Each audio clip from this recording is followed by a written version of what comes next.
लाल सागर में हूतियों के बढ़ते हमलों से करते हैं। पूरी दुनिया परेशान है। आखिर इस समस्या का कारण और निवारण क्या है सर? नहीं जी, हूतियों के बारे में हमने पहले भी एक बार बात किया था जी। और ये सारा कुछ इसी पर आता है कि लाल सागर और जो सुएज़ कैनाल का एरिया है, आपको पता है कि ये उस पर पूरा कंट्रोल तो सुएज़ कैनाल पर तो इजिप्ट का ही है। जी। और दुनिया को इससे बहुत ज़्यादा फ़ायदा था। जी। तकरीबन 30 से 35 शिप्स पर डे, मतलब आप समझिए कि करीब 3,500 3200 से 3500 जहाज उधर से गुजरते थे। जी। और दुनिया का कहा जाता है कि 12% से ज़्यादा ट्रेड उधर से जा रहा उसी था। मार्ग से। जी। और उसमें सबसे ज़्यादा फ़ायदा एशिया, यूरोप और अमेरिका को, ये अफ्रीका भी लेकर के ये कनेक्ट करता था पूरा। जी।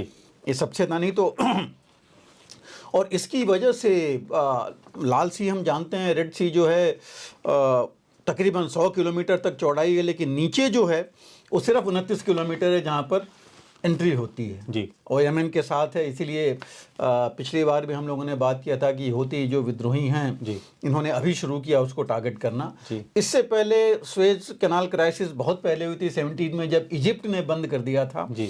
याम किपुर वॉर लड़ाई के बाद, और फिर खुला था 67 की उसमें था, एक साल के बाद खुला था, फिर बीच में बंद हुआ था, फिर खुला था। जी। तो ये थोड़ा बहुत चलता रहा और इसके बाद पायरेसी तो उस इलाके में होती रही थी और कुछ शिप्स नेवल प्रेजेंस थी अमेरिका की और कुछ और देशों की जो वहाँ पर बेसिकली इसीलिए थी कि कोई डिस्ट्रेस कॉल वहाँ पर आए तो उनकी मदद की जाए पायरेट से। उस समय हूथियों का नहीं था और हमारी भारत की भी शिप वहाँ पर, नेवल शिप वहाँ पर थी, क्योंकि देखिए भारत का 65% क्रूड ऑयल जो हमारा आता है उसी इलाके से आता है, रेड सी से आता है। उसके बाद तो इंडियन ओशन ही हमारा जो समुद्री इलाका है वो है। जी। और अभी तक तकरीबन 30 से ज़्यादा शिप्स पर हूती अटैक कर चुके हैं। जी। उसमें 2 आपको पता है हमारी थी, ज़्यादा 3 भी थी जिस पर कि ये कर नहीं पाए। हालांकि उसमें नुकसान कुछ नहीं हुआ और बाद में हमारी नेवी की प्रेजेंस वहाँ और बढ़ाई गई है। जी। अभी उस इलाके में अमेरिका ने भी अपनी प्रेजेंस बढ़ाई है। जी। और उन्होंने इनफैक्ट कोलिशन बना करके एक ग्रुप बना करके और वहाँ पर सिक्योरिटी अपनी बढ़ाई है, जिसकी बात हम लोग पिछली बार भी किए थे। जी। लेकिन देखिए हूतीस कर क्यों रहे हैं, इन्होंने दिया था कि कोई भी इजराइल से कनेक्शन होगा किसी शिप का तो हम टारगेट करेंगे। जी। और हूती देखिए कितने लेवल पर पहुंच गए हैं कि ये हेलीकॉप्टर्स यूज़ कर रहे हैं उन शिप्स पर जाने के लिए, मिसाइल्स फायर कर रहे हैं, ड्रोन्स फायर कर रहे हैं। तो मतलब ये एक नॉर्मल ग्रुप कहा जाए, नॉर्मल टेररिस्ट ग्रुप नहीं है। इतनी चीज़ें अगर उनके पास हैं, मिसाइल्स, ड्रोन्स और हेलीकॉप्टर से कर रहे हैं, इसका मतलब उनको पूरी मदद और ट्रेनिंग मिल रही है। बताया जाता है कि ईरान से है सर। और जो कहा जा रहा है वही है कि ईरान तो वैसे भी खुले में समर्थन दे ही रहा है। जी। जी। जो एक्सेस ऑफ रेजिस्टेंस है जो ईरान ने बनाया हुआ है इजराइल के खिलाफ, उसमें सभी ग्रुप्स को उन्होंने लिया हुआ है, हिजबुल्लाह को भी, हौतीस को भी और इधर हमास को भी। तो ये सारे हैं, इनको सबको लेके चल रहे हैं। और अभी देखिए इनका ये कहना है कि जो शिप्स हमारे सिग्नल से जवाब नहीं देते उनको अटैक कर रहे हैं, जबकि पहले इन्होंने बोला था सिर्फ इजराइल कनेक्शन वालों के साथ करेंगे। अब एक शिप जैसे थी भारत में ही जो आ रही थी सामान लेकर के, शिप थी इजिप्ट के किसी की, फिर वो इजराइल ने भी किसी ने फाइनेंस किया था, उसमें शिप थी फिलीपींस से आ रही थी, मतलब ऐसे करके फिलीपींस की थी। तो ऐसे उसमें उस शिप पर अटैक करना मतलब कुछ खास समझ में तो नहीं आता। जी। लेकिन जो यूएस ने अभी जो अपना बनाया हुआ है ग्रुप, अब सवाल है कि यूएस से भी देखिए बहुत एक्सटेंड हो गया है। इतनी ज़्यादा उसमें उनको अकेले अपना इन्फ्लुएंस करना मुश्किल है, इसीलिए उन्होंने कोalition बनाया था और जिसका नाम उन्होंने दिया था कि ऑपरेशन प्रॉस्पेरिटी गार्डियन। तो ऑपरेशन प्रॉस्पेरिटी गार्डियन का एम ही था, इसमें 10 देशों को लेके उन्होंने किया था कि ये हम उधर इंश्योर करेंगे कि ये अटैक्स यहाँ नहीं हो इन शिप्स पर।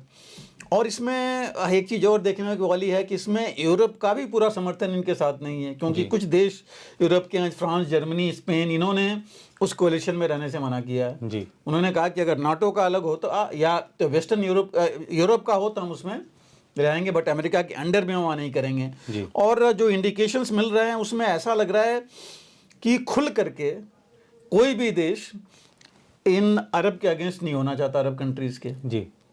जो इनमें आ रहा है। हालांकि अमेरिका ने तो चाइना को भी बोला था जी। इस कोalition को ज्वाइन करने के लिए, जी।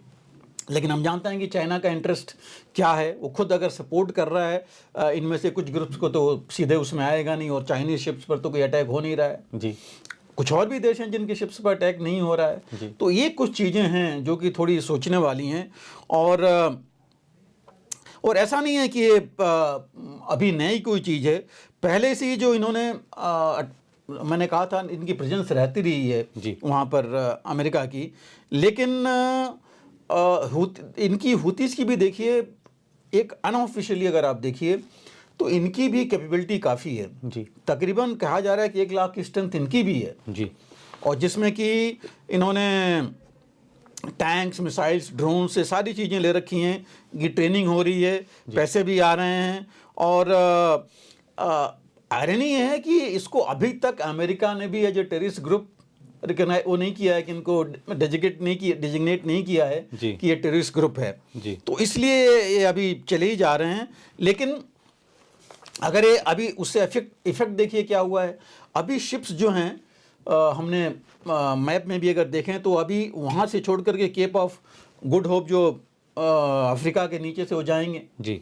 और वहाँ से जाने का मतलब है तकरीबन 6000 किलोमीटर एक्स्ट्रा। ओह।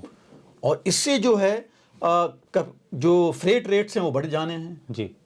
30 से 35% रेट्स बढ़ रहे हैं। प्लस आप देखिए उसमें टाइम कितना लग जाएगा। जी। 4 से 5 दिन जो है बढ़ जा रहे हैं इसके जी। लिए। जी। किस केसेज में 7 दिन बढ़ जा रहे जी। हैं। तो इससे जो है बहुत ज़्यादा डिसरप्शन हो रहा है इसमें ओवरऑल। जी। तो ये जो चीज़ है उसको वो बहुत मुश्किल में डाल सकता है जो ओवरऑल ट्रेड है। जी। तो ये एक बहुत बड़ी चीज़। अभी कई कहा यह जा रहा है कि करीब अभी भी जितनी शिप्स जाती थी रेड सी से, अब वो 1/3 हो गई हैं। जी। मायर्स हम जानते हैं जो मेन एक शिपिंग कंपनी है वर्ल्ड की, उसने तो ऑलरेडी कम कर दिया जी। है। उसके 2 शिप्स पर इन्होंने अटैक किया था। जी। तो ये जो कुछ है, हालांकि ये देखिए 1 तारीख को अभी 1 जनवरी को ही अमेरिका ने कुछ इनके ये एक शिप पर अटैक कर रहे थे, जिस पर कि इन्होंने 3 जो है इनकी हुतीज़ की जो बोट्स थी उनको उन्होंने डुबो दिया। और हुतीज़ के तकरीबन 11 या 10 या 11 मिलिटेंट हुतीज़ के मारे भी गए इसमें, इस ऑपरेशन में। अभी 3 दिन पहले की जो बात है।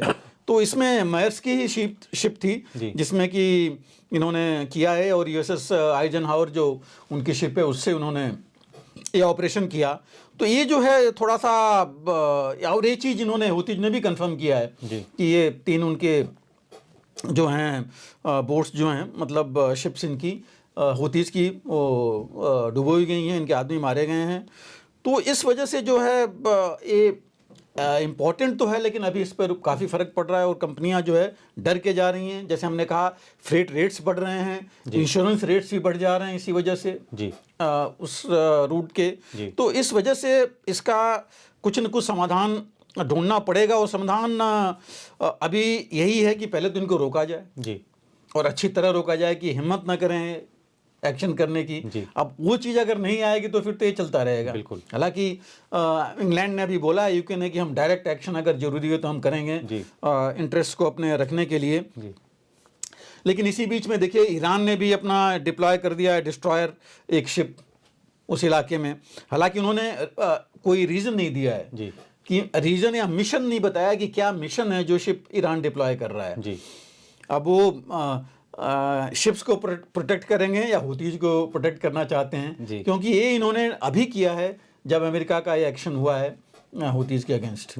तो हुतीज़ को ये अब क्या करना चाहते हैं, अगर वो चीज़ बढ़ी, क्या एस्केलेशन वहाँ बढ़ेगा, तो शिपिंग कंपनीज नेचुरली वहाँ जाएंगी नहीं। तो ऐसा नहीं हो कि ये जो है एस्केलेशन और बढ़ जाए और फिर ये सप्लाई चेन डिसरप्शन हो जाएंगी, तो एक बहुत बड़ी मुश्किल हो जाएगी। हर एक चीज़ के रेट्स बढ़ जाने, और ख़ास करके जैसे मैंने कहा भारत में अगर 65% उसी रूट से आता है क्रूड, तो आप देखिए क्रूड ऑयल के रेट्स फिर बढ़ेंगे ही बढ़ेंगे। तो ये जो है ये कुछ इम्पॉर्टेंट चीज़ें हैं। लेकिन समाधान दुनिया को लेना पड़ेगा। अगर इतनी इंपॉर्टेंट जगह है वहाँ से और ये सारी चीज़ें हो रही है, खुद अरब कंट्रीज को भी सोचना पड़ेगा जी कि उनके ऊपर भी इसका इफेक्ट आएगा। जी।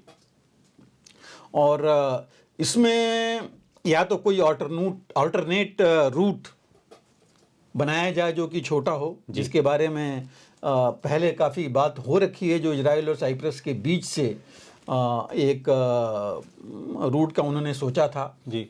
कितना उसमें प्रोग्रेस कर सकते हैं, अभी तक तो मेरे ख्याल से हुआ नहीं, बट क्या प्रोग्रेस है इसका जी। वो अगर हो, लेकिन वो तो बहुत समय लगेगा। तो सोचिए यही बनने में कितने साल लग गए थे। बिल्कुल। तो ये इसका समाधान फिलहाल तो मुझे यही नज़र आता है कि अगर ये जो अफेक्टेड कंट्रीज हैं उनको एक बहुत बड़ा कदम लेना पड़ेगा कि ये उनको हाउतीज़ को ऐसे, या जो भी अटैक कर रहे हैं, मैं हाउतीज़ को सिर्फ नहीं कह रहा हूँ, अगर दूसरे भी हैं पायरेट्स उनको, इन्होंने, आप देखिए पहले पायरेसी बहुत होती थी लेकिन अब काफ़ी हद तक रुक गई है। बिल्कुल। उसी हिसाब से इसको रोकना पड़ेगा और इसमें सबको आगे आना पड़ेगा, अरब देशों को भी, इंक्लूडिंग ईरान, क्योंकि उनका भी इंटरेस्ट इन्वॉल्व है।